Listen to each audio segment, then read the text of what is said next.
Hello, in this video I'm going to talk about the real interest rate and its relationship to the nominal interest rate and the inflation rate. We'll do a number of problems as well. So the real interest rate is the nominal interest rate adjusted for inflation. It can also be thought of as the real return to investing, saving, or holding an asset, or the rate of increase in purchasing power from undertaking an investment. A 5% real interest rate, for example, tells us that after 1 year we can buy 5% more goods and services, so that purchasing power idea, the increase in purchasing power. The important formula here is that the real interest rate equals the nominal interest rate minus the inflation rate, where the nominal interest rate is the advertised interest rate and it is not adjusted for inflation. It's just a rate of increase in the number of dollars from undertaking an investment. It doesn't tell us how many more goods those dollars can command, though. So, for example, a 10% nominal interest rate tells us that after 1 year, we will have 10% more dollars in our account, but it doesn't tell us how many more goods those dollars can buy. The nominal interest rate can be thought of as a real interest rate plus the inflation rate. If you were just to solve this top formula up here for the nominal interest rate, you would get what I have down below here.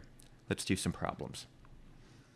If the nominal interest rate is 5% and the inflation rate is running 3%, what is the real interest rate? So the real interest rate is a nominal interest rate less the inflation rate, and so in this example it's just going to be 2%.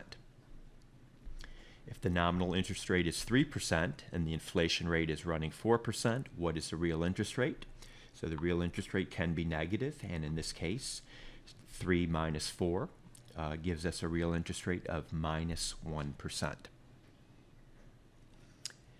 If the nominal interest rate is 6% and the real interest rate is 4%, what is the inflation rate? So here we know 2 out of 3 things, and the thing that we don't know is the inflation rate, so we can just set up one of our formulas here. So for example, the real interest rate equals a nominal interest rate minus the inflation rate. Plug in what we know, 4% for the real interest rate, 6% for the nominal interest rate, and then solve for the inflation rate.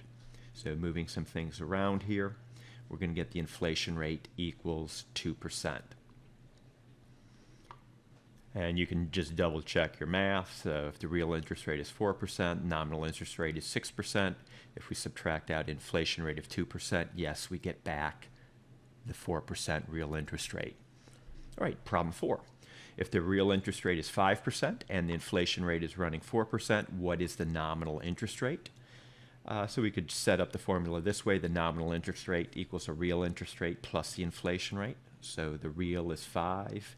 The inflation rate is 4, so we get a nominal interest rate running 9%. And our last problem here, a person deposits money into an interest-bearing account and after 1 year has 5% more dollars. The inflation rate over this time period is 4%. What is the real interest rate? So the nominal interest rate in this example is 5%. That tells us the rate at which our dollars are growing at. So the nominal interest rate is 5%. The inflation rate is 4%. So we have a 1% real interest rate in this problem. Okay, I hope you found this video helpful.